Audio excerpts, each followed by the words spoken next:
Сәлеметсіздер ме, оқушылар? Сөйлем мүшелері туралы сабағымызды жалғастырамыз. Бүгінгі сабағымыздың оқу мақсаты сөйлемнің тұрлаусыз мүшелерінің бірі пысықтауыштың сөйлем жасаудағы өзіндік орнын, қызметін түсініп қолдану. Бағалау критерийі сөйлемнің тұрлаусыз мүшелерінің түрлерін және оның ішінде пысықтауыш туралы біледі. Пысықтауышты жасалу жолдарына қарай ажырата алады. Алған білімін айтылмақ ойда сауатты қолданады.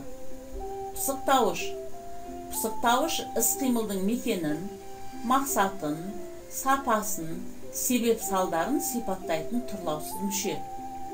Бағыныңқы сыңар ретінде өз басыңқысымен қабыса, жанаса байланысып, пысықтауыштық қатынаста болады. Пысықтауыштың сұрақтары: қалай, қайтып, неліктен, не себепті, неге, не мақсатпен, қалай қарай, кім үшін, не үшін, қайдан, қай жақтан, қашаннан бері, неше рет, не арқылы, қашан деген сұрақтарға жауап береді. Пысықтауыш құрамына қарай үшке бөлінеді. Дара пысықтауыш. Оқушы тез жауап берді. Қалай жауап берді, тез жауап берді. Бір ғана мағыналы сөзден құралып, дара пысықтауыш болып тұр.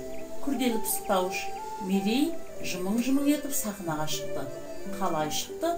Жымың-жымың етіп шықты. Бейнелеуіш сөз көмекші етістікпен тіркесіп келіп, күрделі пысықтауышты құрып тұр. Үйірлі пысықтауыш. Уақытым барда сабаққа дайындалсам деймін.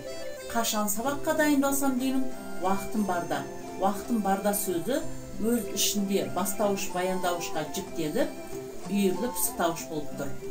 Пысықтауыштың жасалу жолдары. Түстеу әдетте пысықтауыштың қызметін атқарады. Біз ілгері жүріп кеттік. Біз қайда жүріп кеттік? Ілгері жүріп кеттік. Барыс, жатыс, шығыс, көмектес септіктеріндегі сөздер мекен, беталыс, бағыт, мезгіл, сын-қимыл мағыналарын білдіреді. Мен ауылға келемін. Мен қайда келемін? Мен ауылға келемін. Сын есім пысықтауыштың қызметін атқара алады. Жұрт оның сөзіне қатты сүйсінді. Қалай сүйсінді? Қатты сүйсінді.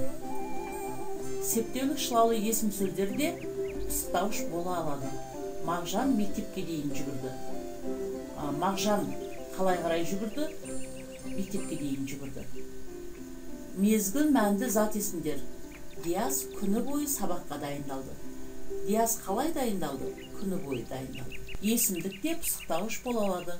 Шай әлде қашан жиылған. Қашан жиылған? Әлде қашан жиылған. Еліктеуіш сөз. Бұл сөзіме Шаймерден кеңк-кеңк күлді. Қалай күлді? Кеңк-кеңк сөзі қалай деген сұраққа жауап беріп, пысықтауыштың қызметін атқарып тұр. Сан есімде пысықтауыш бола алады. Ол екі сөйлемейтін. Ол қалай сөйлемейтін? Ол екі сөйлемейтін. Етістіктің көсемше түрі. Анасы баласының бетінен мейірлене сипады. Мейірлене сөзі есімше тұлғалы етістік болып тұрып, пысықтауыштың қызметін атқарып тұр. Қалай сипады? Мейірлене сипады. Пысықтауыш мағынасына қарай бірнеше түрге бөлінеді. Мекен пысықтауыш қайдан, қайда, қалай қарай деген сұрақтарға жауап береді. Мысалы, Мағжан ілгері қарай қадам басты. Мағжан қалай қарай қадам басты? Ілгері қарай. Мезгіл пысықтауыш қашан, қашаннан бері, қашанға шейін. Ертеңнен бастап мектепке барып оқимыз. Қашаннан бастап мектепке барып оқимыз? Ертеңнен бастап. Мөлшер пысықтауыш қаншама, қаншалық, қалайша, қаншалап. Биыл оқушылардың білімі анағұрлым көтерілді. Қаншалықты көтерілді?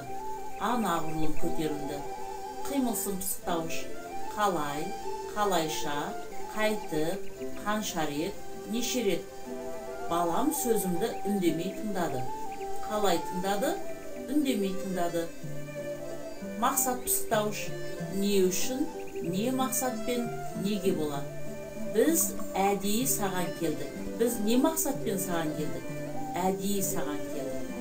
себеп пысықтауыш неліктен, не үшін, не себепті, неге деген сұраққа жауап береді. Осы мінезің үшін дос болғың келіп тұр. Не үшін дос болғың келіп тұр? Осы мінезің үшін дос болғың келіп тұр. Сөйлем мүшесіне талдау үлгісі. Таң атқалы жаңбыр тоқтаусыз жауып тұр. Берілген сөйлем жай сөйлем, жайылма сөйлем, хабарлы сөйлем. Ең бірінші баяндауышты табамыз. Баяндауышты табу жеңіл. Өйткені баяндауыш сөйлемдегі ойдың негізгі іс-әрекеті. Сөйлем атаулының басты қаңқасы. Сөйлемді аяқтайтын мүше баяндауыш. Не істеді? Жауып тұр. Баяндауыш. Не жауып тұр? Жаңбыр жауып тұр. Жаңбыр сөзі бастауыш. Қашаннан бері жауып тұр? Таң атқалы жауып тұр. Мезгіл пысықтауыш. Қалай жауып тұр? Тоқтаусыз жауып тұр. Қимылсын пысықтауыш. Берілген сөйлем жай сөйлем, өйткені бір ғана ойды білдіріп тұр. Жайылма сөйлем, өйткені тұрлаусыз мүшелері бар. Хабарлы сөйлем, өйткені ауа райын суреттеп, баяу әуенмен айтылып тұр. Тапсырма. Оқушылар, пысықтауыштың түрлеріне сөйлем құрастырыңыздар. Дескриптор 10 пайдан тұрады. Мекен пысықтауыш, мезгіл, мөлшер, қимылсын, мақсат, себеп пысықтауыштарға сөйлем құрастырасыздар. Әдеби тіл нормаларын сақтаңыздар. Қатесіз жазыңыздар. Газет, журналдарды қолдансаңыздар болады. Уақытылы орындаңыздар. Көңіл қойып тыңдағандарыңыз үшін рахмет. Сәттілік тілеймін. Сау болыңыздар.